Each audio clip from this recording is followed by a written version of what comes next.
வணக்கம் நண்பர்களே. நான் வந்து காய்கறி பயிர் வந்து சாகுபடி பண்ண போகிறோம். அதிகமாக என் ஏரியாவில் வந்து தோட்டக்கலைத்துறை பயிர்களான காய்கறி பயிர், பூ பயிர், அதை தாண்டி பார்த்தீங்கன்னா நான் வந்து இந்த மெடிசனல் பிளான்ட்ஸ் தான் வந்து அதிகமாக பண்ணிகிட்ருக்கேன். நாற்றுப்பாவி ஒரு பயிர் எடுத்து வைக்கிறது அப்படிங்கிறது தான் என் பகுதியில் இருக்கக்கூடிய முறை. பொதுவாக நாற்று எடுத்து வந்து வைக்கிறேன் அப்படின்னா ஒரு தக்காளி எடுத்து வைக்கிறேன், இல்லை சாமந்தி எடுத்து வைக்கிறேன், இது மிளகாய் எடுத்து வைக்கிறேன், கத்திரிக்காய் எடுத்து வைக்கிறேன் அப்படின்னா ஒரு 90% நாற்றை காப்பாற்றி கொண்டு வரது அப்படிங்கிற எனக்கு பெரிய டாஸ்க்காக இருக்குது. வச்ச ஒரு 10 நாள் 5 நாளுக்குள்ளே நாற்று பிடிச்சி பட்டு போயிடுது, நிறையா பிடிச்சி மேலே வரத்துக்குள்ளே வந்து நிறைய இடங்களில் கருகி போயிடுது, வண்டு அடிச்சிருது, இல்லை வந்து பார்த்திங்கன்னா கட் பண்ணி போட்ட மாதிரிலாம் அதுதான் இதில் அழுகிற பிரச்சனை வருது. இதெல்லாம் வந்து நிறைய பிரச்சனை நான் வந்து ஃபேஸ் பண்ண போகிறது. இது எப்படி சரி பண்ணுறது அப்படின்னு எனக்கு தெரியல அப்படின்னு நிறைய விவசாயிகள் வந்து கேட்டுட்ருக்கீங்க. இன்றைக்கி இந்த வீடியோவில் தோட்டக்கலைத்துறை சார்ந்த பயிர்களான காய்கறி பயிர்கள் ப்ளஸ் வந்து இது நம்ம பூ பயிர்களில் மொதல் 30 நாட்களுக்குள்ளே ஃபஸ்ட் ஸ்டெப்பு நாற்று நட்டதுக்கப்புறம் மொதல் 20 நாட்களுக்குள்ளே என்ன மாதிரி வேலை பார்க்கணும் அப்படிங்கிற பார்த்தா முழுக்க இன்றைக்கி இந்த வீடியோவில் பார்க்க போகிறோம். இப்போ தான் நீங்கள் ஃபஸ்ட் டைம் யூடியூப் விவசாயத்தோட வீடியோ பார்க்குறீங்க அப்படின்னு மறக்காமல் சேனல் சப்ஸ்கிரைப் பண்ணி வச்சுக்கோங்க. வாங்க வீடியோக்குள்ள போகலாம். பச்சைத்துண்டு.in இங்கு விவசாயம் சம்பந்தப்பட்ட A to Z எல்லா பொருட்களையும் வாங்கிக்கலாம். இனி விரல் நுனியில் விவசாயம். Welcome Bharat sure, welcome to YouTube விவசாய சேனல்.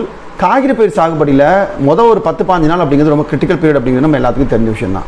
இந்த மொதல் 10 நாளில் இங்கேருந்து ஹீட்டு அங்கே மாற்றி வைக்கும் பொழுது, நாற்று எடுத்து அங்கே மாற்றி வைக்கும்பொழுது 3 விஷயங்கள்னால வந்து நாற்று பட்டு போகும். ஒன்று வந்து பார்த்தோம் அப்படின்னா வந்து கீழே இருக்கக்கூடிய நூற்புழுக்கள் பிரச்சனையோட ஆரம்பகால அறிகுறி, வேர்க்கரையான்னு சொல்லக்கூடிய இந்த கிரப்ஸோட அறிகுறி.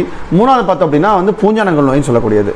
பூஞ்சா நோய் பொறுத்த வரைக்கும் பார்த்தீங்கன்னா உங்களுக்கு ரூட் ராட்டோ இல்லை வில்ட்டோ, ஃபிசோரியம் ஆக்சிஸ் ஃபார்மோ சொல்லக்கூடிய பூஞ்சானங்களோ இல்லை ஃபைட்டோப்தோராபீசிஸில் இருக்கக்கூடிய பூஞ்சானங்களோ ரெண்டும் தான் வந்து அதிகப்படியான வேர் சார்ந்த நோய்களை வந்து தாவரங்களுக்கு தோற்றுவிக்குது, காய்கறி பயிர்களுக்கு அதிகமாக தோற்றுவிக்குது.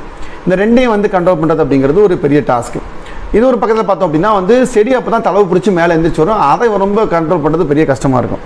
இந்த ரெண்டையும் எப்படி சரி பண்ணுறது அப்படின்னு பார்த்தோம் அப்படின்னா, முதல்ல நாற்று நட்ட ஒரு 5 to 6 நாளில் லைட்டாக செடி பச்சை கட்ட ஆரம்பிக்கும் இல்லையா, அப்போ நம்ம என்ன பண்ணுவோம் அப்படின்னா ஒரு ஏக்கராவுக்கு ஹியூமிக் ஆசிட் நம்ம ஸ்ட்ராங்கானது கொடுக்கணும், அதில் எந்த மாற்றம் இல்லை. ஸோ நம்ம சஜஸ்ட் பண்ணுறது ஹியூமிக்கில் வந்து 95% இருக்கக்கூடிய ஹியூமிக் கோல்டு. இது ஒரு ஏக்கராவுக்கு 1 கிலோ அப்படிங்கிறது அதிகபட்சம் ரெக்கமெண்டேஷன். 2 கிலோ வரைக்குமே கூட கொடுக்கலாம், ஒன்றும் பண்ணாது. ஒரு 5 நாள் இடைவெளியில் இன்னொரு ஒன்று கூட கொடுக்கலாம்.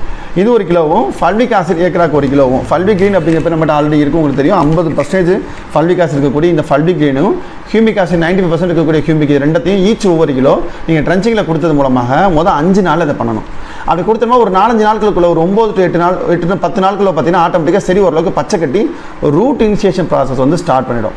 மார்க்கெட்டில் 1000 ஹியூமிக் இருக்குது. ஸோ எல்லாமே வந்து ஒவ்வொரு குவாலிட்டியில் இருக்குது. ஸோ ரொம்ப ரேட்டு சீப்பானதும் இருக்குது, ரொம்ப ரேட்டு காஸ்டானதும் இருக்குது. டிபெண்டிங் அப்போ ஒவ்வொரு பர்ஃபார்மன்ஸ் வெரி ஆகும். ஸோ இது நம்ம ஹியூமிக் கோல்டு அப்படிங்கிறது பார்த்தீங்கன்னா 350 to 400 rupees ஒரு ஏக்கராக்கான காஸ்ட்டு.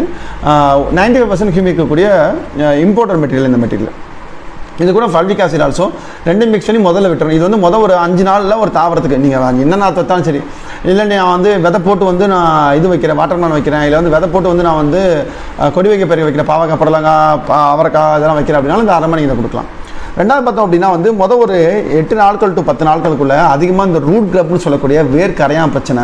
இன்னொன்று பார்த்தோம் அப்படின்னா வந்து அங்கே வேறு ஏதாவது வந்து பூச்சிகள் இருக்கிற தொல்லைனால வந்து வேரை கடிச்சு போடுறது. இன்னொன்று பார்த்தோம் அப்படின்னா வந்து இந்த முயல்லாம் கடிச்சு போடும். இந்த பிரச்சனை வந்து நிறைய இடங்களில் இருக்கும், மயில் தொந்தரவு கூட இருக்கும். இப்போது அதுக்கு நம்ம என்ன பண்ணுவாங்கன்னா தைமத்தசம் 30% FS வந்து மிக்ஸ் பண்ணி போடுவாங்க. சில இடங்களில் அந்த புறா பொறுக்காமல் இருக்கிறதுக்காகலாம் போடுவாங்க சில ஊர்களில்.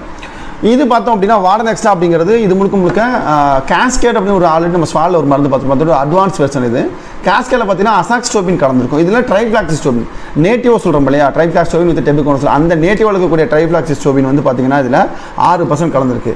இது கூட தைமத்தசம் 30% FS இருக்கக்கூடிய தைமத்தசம் FS ஃபார்முலேஷனில் 24% கலந்துருக்கு. இதில் சேம் சைடில் டைஃபாய்ட் மீத்தல் ரோக்கோ அப்படிங்கிற டெக்னிக்கில் டைஃபாய்ட் மீத்தல் அப்படிங்கிறது மார்க்கெட்டில் நிறைய தெரியும், கருகளுக்கு கொடுக்கக்கூடிய மருந்து. இந்த மருந்து இந்த 3ம் உள்ளடக்கிய இந்த வார்டன் எக்ஸ்ட்ரா FS அப்படிங்கிற ஃபார்முலேஷனில் சாயில் ட்ரீட்மெண்ட்டுக்காகவே, சீட் ட்ரீட்மெண்ட்டுக்காகவே, மண்ணில் கரைச்சுறதுக்காகவே கொடுக்கப்பட்ட மருந்து தான் இந்த வார்டன் எக்ஸ்ட்ரா அப்படிங்கிறது. பெஸ்ட் அக்ரோ அப்படிங்கிற நிறுவனத்தில் இந்த மாலிகூல் இருக்குது. இது ஏக்கராவுக்கு 400 மில்லி நீங்கள் ட்ரென்ச்சிங் கொடுத்து இது 2250 to 2300 ஒரு ஏக்கராவுக்கு வரும். இதோட காஸ்ட் மட்டும். ஏன்னா நம்ம நிறைய இடங்களில் நாற்று கொண்டு வரோம், ஒரு கிட்டத்தட்ட சரி பாதி நாற்றுக்கள் வந்து செத்து போகிற பிரச்சனைகள் வந்து நமக்கு பிரச்சனையாக இருக்கும். அப்போது மறுபடியும் செடியை எடுத்துகிட்டு நாற்று போட்டு கொண்டாந்து நட்டு அப்போ செடி வந்து பூத்துரும், காய்ச்சிரும். இது அப்போ தான் வந்து 4 அஞ்சலையாக இருக்கும். இந்த ஆடும் குட்டியுமா வளர்க்குற பிரச்சனைகள் நமக்கு நிறைய இடங்களில் பிரச்சனையாக இருக்குது. ஒரு 2500 இதெல்லாம் சேர்த்தா அதிகபட்சம் 3000 ஒரு செட்டு வரும். இந்த ஒரு செட்டை நம்ம ஆரம்பத்தில் ஒரு 1 வீக் ஃபஸ்ட் வீக்கில் நம்ம கொடுத்தது மூலமாக வந்து தாவரத்தை ரொம்ப ஸ்ட்ராங்காக வந்து ஆரம்பகால வளர்ச்சிகளை வந்து தூண்டி விடுறது அப்படிங்கிறது ரொம்பவே நல்லபடியாக அமையும்.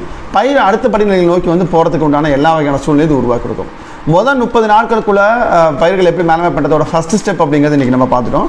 அடுத்த ஸ்டெப் ஒரு 15 நாள் டு 30 நாளில் காய்கறி பயிர் எப்படி மேலாண்மை பண்ணுறதை பற்றி அடுத்த வீடியோ வருது, அதில் பார்ப்போம். இது மாதிரி நிறைய ஸ்டேஜ் பை ஸ்டேஜாக காய்கறி பயிர்களை எப்படிலாம் விவசாயம் பண்ணுறது, என்ன மாதிரிலாம் பிரச்சனை வரும், எப்படி சவால்களை மேற்கொள்வது அப்படின்னு பற்றி இனி நிறைய சீரீஸில் வந்து வீடியோ போட காத்திருக்கோம்.